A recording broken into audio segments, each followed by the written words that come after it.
त्या जंगलामध्ये सर्व प्रकारची जनावर होती, म्हणजे वाघ होता, सिंह होता, हत्ती होता, गेंडा होता, जिराफ होता, घोडा होता, सर्व प्रकारचे जनावर, पक्षी सुद्धा होते. ते गुण्या गोविंदाने त्या जंगलामध्ये राहत होते.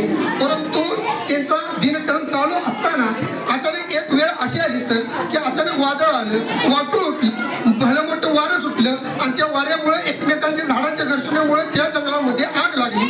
वणवा पेटला.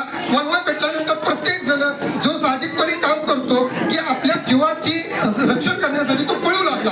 कुणाला ज्या ठिकाणी पळायला जागा भेटेल तिकडे तो जनावर पळू लागला. सिंह पळाला, हत्ती पळाला, घोडे पळाले, सर्व पशु पक्षी आपल्या जीव वाचवण्यासाठी धावू लागले.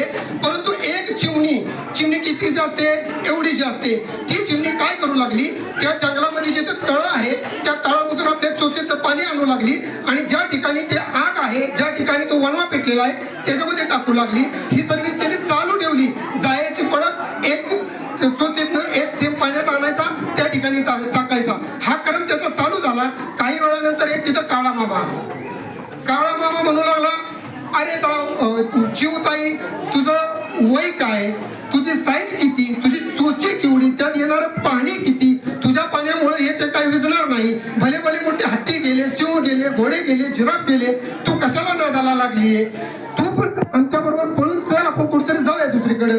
चिमणी म्हणाली, नाही, हा वणवा, ही आग आज ना उद्या कधी ना कधीतरी विझणार आहे, कधी ना कधीतरी शांत होणार आहे.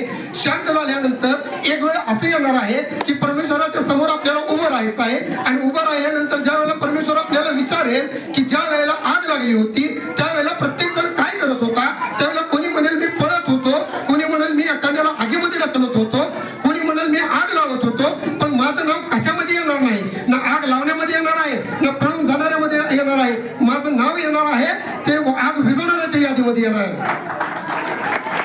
त्या चिमणीचं नाव आग विझवणाऱ्याच्या यादीमध्ये येणार आहे. सर ही कथा सांगण्याचा उद्देश हाच आहे की आमची जमिनीतून साबित एवढी